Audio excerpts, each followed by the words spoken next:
საშუალო აღსრულებისა და პრობაციის სამინისტროს სპეცრაზმანებს ახალ შენობაში გაწვრთნიან. რუსთავში დღეს საწვრთნელი ბაზა გაიხსნა. პრეზენტაციას პრეზიდენტი დაესწრო. ობიექტის სწრაფი რეაგირების სპეცდანიშნულების სამსახურის 300 სპეცრაზმელზეა გათვლილი. მიხეილ სააკაშვილმა დღეს ახლად დაშენებული ყაზარმების, საიარაღო ოთახების, სპორტული მოედანი, ბიბლიოთეკა და სასადილო დაათვალიერა. თანამედროვე სტანდარტებზე გათვლილი ობიექტი 3 თვეში აშენდა.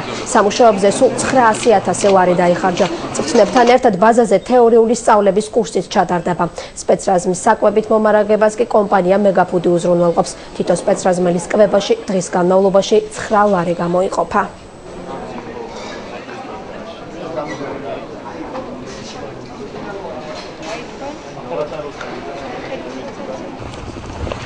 დავით მაშინ რასაც როგორც ყვებავდეთ მაშინდელი მთავრობა როგორც ყვებავდა ჩვენ ჯარს იმაზე რამდენჯერმე უკეთესი გადაფინანსება ხა პატიმრის ყვება საქართველოში მე არ ვიცი ოჯახები ალბათ გრძნობენ რომ პრაქტიკულად მათ პატიმრების შენახვა წარმოუდგენლად უფრო იაფი უჯდებათ იმიტომ რომ ადრე ისინი ნახავდნენ პატიმრებს და ეხა ყვებაში და სხვა ასეთ ხარჯებში ისედაც დაზარალებული ოჯახების ფული და მე ნამდვილად მეწოდება ის ოჯახები რომელთა წევრები ციხეში იმყოფებიან და ისედაც განადგურებულ ოჯახებს უხდებოდა შემდეგ თავისი არც თუ ისე ღირსეული წევრების შენახვა ბოლო თეთრებიდან ბოლო კაპიკებიდან ეს პრაქტიკულად არის ეხა გავუქმებთ მაგრამ აი ამ მანქანებზე თავის დროზე ჩვენ მოგცეს შვეიცარიელება კვაჩუკეს და მაშინ არ იყო საქართველოს პრეზიდენტი შევარდნაძე პროფესორად ვისაც უბრალოდ არ ახსოვს მინდა გავახსენო როგორი ურთიერთობა ჰქონდა რუსეთთან რუსეთმა ეს მანქანები გაგვიჭედა რუსეთის ტერიტორიაზე და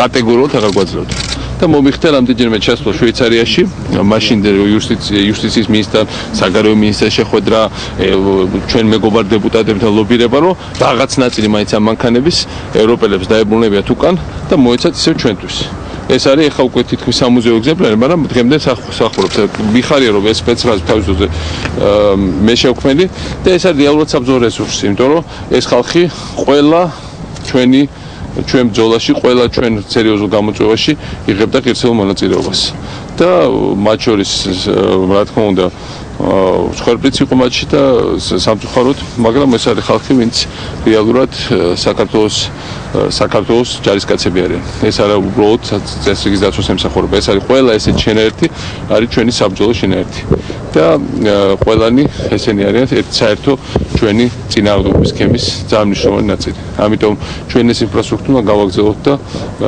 შევძლოთ მისი კიდევ უფრო დახვეწა და შექმნა